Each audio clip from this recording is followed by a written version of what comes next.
Do we think that this could be an isolated incident, Shaun, or could it be a wider issue related to funding or the law and the criminal justice system? Or is it a reflection of our attitude to our police officers in 2020, in which somehow it's okay for them to be in physical peril?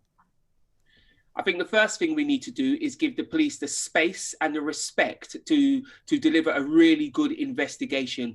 Clearly, something very seriously went wrong, but we need to give the police the space to give us a proper investigation. Speculation will only paint them into a corner.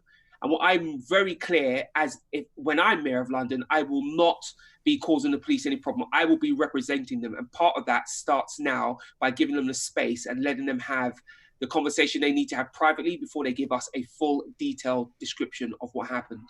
Indeed. Do you think there is a wider cultural problem with our attitude towards police officers? We've seen attacks on officers during various demonstrations in the course of the pandemic. During the BLM march, we saw an officer thrown from a police horse, and to my astonishment, it wasn't that big a story. For many, that was just a bit of collateral damage for the exercise of free speech.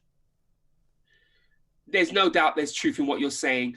I've been roundly criticised for putting law and order, the safety of Londoners, at the heart of my campaign. And a big part of that is backing the police, because once it becomes a wild, wild west and people can attack the police at their leisure, it does two important things. One, it means nobody is safe. And two, it takes away some of the authority of the police. And it's very important that we maintain that space so the police can keep us safe.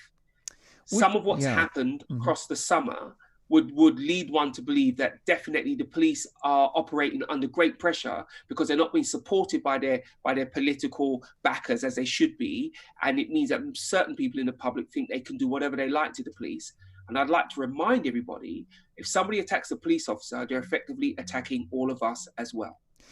Should you become mayor, which you have a good chance of prevailing in that contest when it finally happens? Of course, it's been delayed because of the pandemic. Under your mayorship, what does that support for the police look like, Shaun? It looks like this. The police get criticised for everything. They're damned if they do, they're damned if they don't. In me, they'll have a critical friend. If they've had a serious situation whilst trying to keep Londoners safe while attempting to do the right thing, they can rely on me to be on their side. What the police don't need is to be tried in the press and be left out to be thrown under the bus. They can always rely on me as mayor to come to their aid, because it's important that people have a respect for the police so they can do their job. And that means, you know, their boss, effectively the Mayor of London, who is their boss, is the Police and Crime Commissioner for London, has to say to people, yes, I'm a critical friend, but when the police are right, they are right, and I'm on their side. Could this awful shooting be a reflection of a wider loss of law and order in the nation's capital? I really hope it isn't, but I'd say it's too late for that. We've had 2 record years in a row of homicide. We've had record levels of knife crime, record levels of rape, record levels of attack on the tube over the last 3 and 4 years. So it's too late for us to say now crime's on the rise. It has been rising for some time. And one of Sadiq Khan's biggest failures has been to tackle crime. He simply has not taken responsibility for it. And it's meant that the police's job has become that much tougher. He is their leader. He should be asking clear questions and giving clear guidance. And he's not doing that. And that big part of why crime has risen in London. Now, understandably, there are huge tensions, Shaun, between certain racial groups in London. Of course, as you know, our wonderful city, you were born here, I was born here.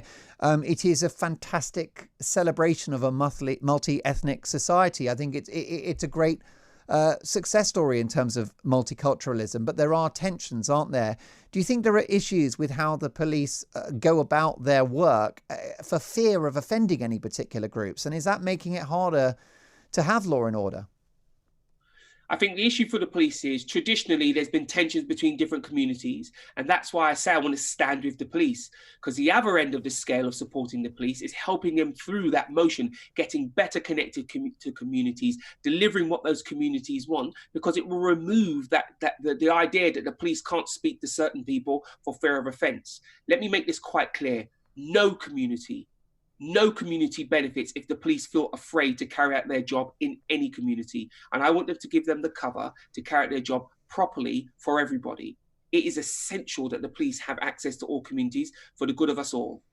Indeed. Now, Shaun, should you become mayor, it's always healthy for the London mayor to have a constructively critical relationship with the government. And if you were a Conservative mayor, then I guess Boris Johnson is a colleague. However, would you be critical of some of the COVID measures that appear to have really damaged the London economy, particularly hospitality, such as the 10 p.m.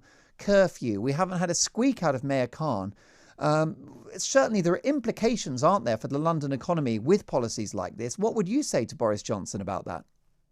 You're very right that there's implications for the economy, but there's only one thing more precious than the economy, and that's life. So my point has been this: if you can work safely in a COVID-safe environment, you should be at work. It's important to keep London going. If we don't keep London going, the rest of the country, as well as London, is in peril. I know that you're a national station and some of your listeners are fed up of hearing how important London is, but most business that London generates is outside of London. We are 23% of the UK economy all on our own, and we need to get the wheels turning so that the rest of the country can get the wheels turning. So if you can go to work safely, I know that we should be doing that. But does the 10 p.m. curfew, obviously it comes from the right place, there are good intentions behind it, Shaun, but you know, if you're just all about being a cheerleader for London, then perhaps you ought to say to the Prime Minister that this is a mistake. We saw footage of people all collectively en masse zooming to tube stations after they've been chucked out of the pub at 10 o'clock, which doesn't look like a great strategy. I've had a lot of people ask me, well, Shaun, if you're so confident that people in London had been adhering to the rules, how comes we're on a watch list? We're on a watch list because it's a wake-up call. It's letting us know we need to double down on those rules, keep each other safe, keep everybody safe. The 10 o'clock curfew is part of that process. If we need to have a 10 o'clock curfew to keep us safe, then it has to be done. The point is this, though. Whilst running the economy, keeping it going, really with our visitor economy, and that's where bars and pubs and restaurants come in, it's really important. They too don't want their staff affected. They don't want their customers affected. And if this is going to keep Londoners safe, then we'll have to do it. And the quicker we adhere to these rules and defeat COVID, the quicker we'll get back to some level of normality. But Shaun, at what point does the... I don't want to interrupt you, Shaun, but at what point does protection of the London economy supersede the threat of this virus that has a low mortality rate? I mean, I spend a lot of time walking through central London, going about my business, and it breaks my heart looking at all of the closed down restaurants and all the to let signs on office buildings. I mean, ultimately, you know, there's going to be a big impact on human health and on life from the COVID measures, particularly in a city like London. You're completely right. And it is a balancing act. And that's why I say a 10 o'clock curfew is better than a lockdown. Let me put it in those clear terms. But oughtn't you to reject the curfew altogether? It's absurd. Everyone leaves at the same time. You're a Londoner. You know what people are like. They enjoy their drinking up time. But everybody leaving at the same time is just a function of us getting used to it. You know, okay, if it's a 10 o'clock curfew, I might start going out early so I can leave earlier. People stagger like the way people come into work now. I travel a lot in London and I've noticed the rush hour has been spread across the morning, and that's people doing their bit to help. The 10 o'clock curfew, there's no doubt it is tough and it will have an effect. But the other effect we're hoping for it to have is to keep people safe. And I know that Londoners will adhere to that because they want this to end. And it will not end by magic, it will end by hard work. And that work is, the 10 o'clock curfew is part of that work. Shaun, we consider you to be one of the most exciting and talented voices in politics. It's always great to have you on the station, but we're all about balance. We'd love to hear from Sadiq Khan, your opposite number. Why won't he talk to us? I can't answer for Sadiq. And of course, it would be great for me to put the boot in. But I'll only say this. I asked him to debate me. He ran away. And I said, look, I'll tell you what the debate can be about. It'd be about crime. And he ran even further away. He often lines up his Labour AMs to take cheap shots rather than face me face to face. I am not at all surprised he will not come in front of you, because what he doesn't want to do is be asked clear, hard questions about housing, about crime, about transport. And he knows that's the answers that all of your guests want answers to. And I'll give an example. You are a national show.